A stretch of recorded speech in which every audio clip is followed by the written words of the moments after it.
The way you sing and move, it's God-given. Method acting, a tool for the gifted, a cover for overindulgence, or both? Today on Collider, we are diving into 5 actors who took becoming the character to extremes. These performances may be unforgettable, but did they go too far? You got anything else to say, sir?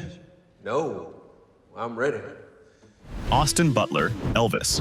Austin Butler's commitment to Baz Luhrmann's Elvis became all-consuming, blurring the lines between himself and the king of rock and roll. Butler immersed himself in the emotional landscape of Elvis, studying his struggles, triumphs, and even his relationships. He read biographies, watched documentaries, and listened to Presley's music on repeat to fully embody the late superstar. This included deep dives into Elvis's life story, from his rise to fame to his personal challenges. Elvis the pelvis. It's one of the most childish expressions I've ever heard coming from an adult. Butler wanted to do justice to the icon, which even led him to visit Graceland to soak in the atmosphere that shaped Presley. To capture Presley's legendary larger-than-life persona, Butler spent nearly 2 years wearing custom teeth molds, watching hours of performances, and perfecting Presley's Southern accent, an effort that lingered long after filming wrapped. He even needed a dialect coach to help him return to his normal voice, admitting to Vanity Fair that it was difficult to shake the role, saying, "All I thought about was Elvis for 3 years." The experience took a toll on Butler, leaving him wary of ever taking on such an intense process again. He expressed concerns about the mental and emotional strain of such a dedicated approach, reminding actors of the price of authenticity. Ultimately, his journey to embody Elvis serves as a reflection on the risks and rewards of method acting, showing that even the biggest roles come with a heavy burden. His transformation was so thorough that Butler found himself lingering in the persona long after filming wrapped, leading to difficulties in re-establishing his own identity. Jared Leto, Suicide Squad. Jared Leto is known for his eccentric persona, and this was perhaps most evident when he pushed the boundaries of method acting as the Joker in Suicide Squad. Leto's intense dedication to roles has become infamous, with behavior some describe as disruptive rather than transformative. His methods during Suicide Squad in particular left his co-stars deeply uncomfortable. I need a machine gun. Viola Davis told Vanity Fair that Leto had a henchman deliver some horrific gifts to the rest of the cast, including a dead pig. He also gifted Margot Robbie a live rat, and these actions left Davis briefly questioning Leto's sanity. Additionally, rumors spread about Leto sending used condoms and sticky magazines, which he later downplayed as jokes in Entertainment Weekly. His antics included impersonating the Joker even off set, leading to an atmosphere of discomfort that affected the entire cast. While memorable, his approach drew mixed reviews, raising the question of whether he'd gone too far for an impact that ultimately didn't resonate. Leto's commitment to the role sparked discussions about the limits of method acting, as many questioned whether his tactics were necessary or simply attention-seeking behavior. Rolling Stone reported that some co-stars described working with Leto as exhausting, while others played along with the so-called pranks. This duality in perception highlights a growing conversation in Hollywood about the balance between dedication and professionalism. As a result, Leto's portrayal remains a polarizing topic, with some praising his commitment, while others deem it excessive and detrimental to the collaborative spirit of filmmaking. Joaquin Phoenix, Joker. While Jared Leto's Joker left co-stars unsettled, Joaquin Phoenix took a different self-contained approach to the character that had a powerful impact on audiences and critics alike. For 2019's Joker, Phoenix immersed himself in Arthur Fleck's fractured psyche, losing lots of weight and isolating himself from others on set. He lost around 50 pounds to portray the character authentically, explaining to attendees at a Venice Film Festival press conference, "You really start to go mad when you lose that much weight in that amount of time." In an interview with Metro, Phoenix revealed that he interacted mostly with director Todd Phillips on set and stayed in character, to the point where he didn't socialize and didn't even go out to eat. He reportedly spent hours alone in his trailer, practicing his laugh, which became a critical part of the character's persona. This method of isolation allowed him to delve deeper into the complexities of Fleck's character, but also raised questions about the potential psychological impact of such immersion. His commitment resulted in an intensely authentic performance that earned him the Academy Award for Best Actor, proving that method acting can be highly rewarding when executed with careful precision. Phoenix's portrayal sparked important conversations about mental health representation in film, opening doors for discussions about the challenges faced by those who struggle with similar issues. You just wanted to make fun of me.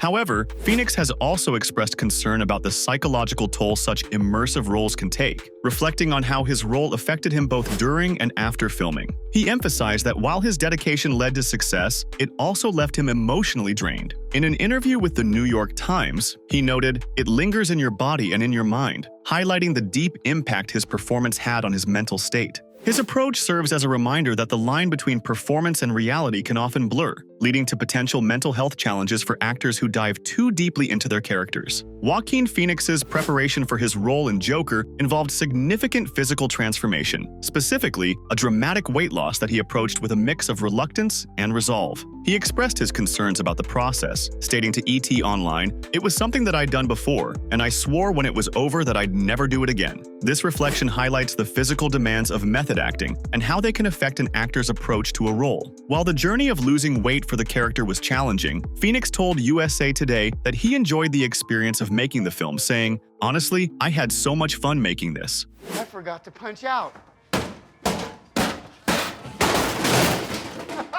Daniel Day-Lewis, Lincoln. With 3 Academy Awards to his name, Daniel Day-Lewis is widely regarded as one of Hollywood's greatest method actors. Known for fully immersing himself in his roles, Day-Lewis previously stayed in a wheelchair and required crew members to feed him while filming My Left Foot, playing writer and painter Christy Brown, who had cerebral palsy. However, he took his role as Abraham Lincoln in Lincoln to a level of authenticity that few could match. For Lincoln, Day-Lewis remained in character as the 16th president throughout the shoot, requesting to be called Mr. President on set. He also adopted Lincoln's distinctive voice, gait, and mannerisms. The whole world knows nothing to make an Englishman shit quicker than the sight of George Washington.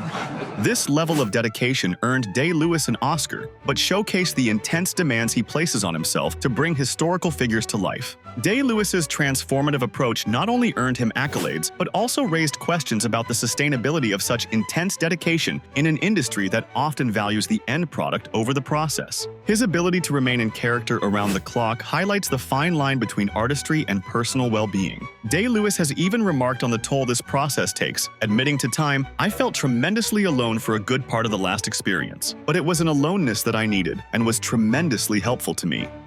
I love that story. Jud Nelson, The Breakfast Club.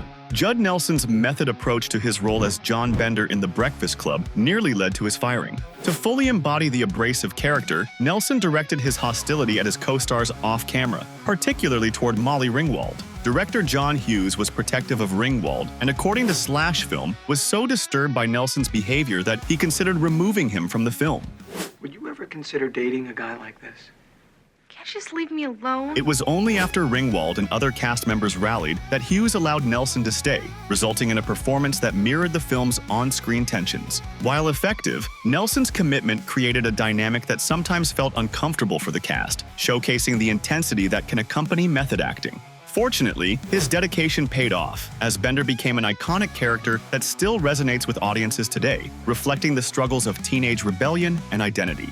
Interestingly, Nelson's commitment to the method extended back to his audition. According to Susanna Gora's book, You Couldn't Ignore Me If You Tried, Nelson made a striking impression by walking into the audition room, throwing his Walkman on the floor, and leaving the music blasting while he read for the part. This early display of dedication showcased his willingness to immerse himself in the character, setting the tone for his performance in the film. To prepare for the role, Nelson even went undercover as Bender at a local high school. He told Today that he was met with a great deal of condescension when behaving like Bender, which informed his performance.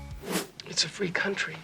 He's just doing it to get a rise out of you. Just ignore him. These actors pushed method acting to extremes, but their sheer dedication and occasional chaos ensured that their characters live on well beyond the credits. For more behind-the-scenes stories about your favorite movies, stay tuned to Collider.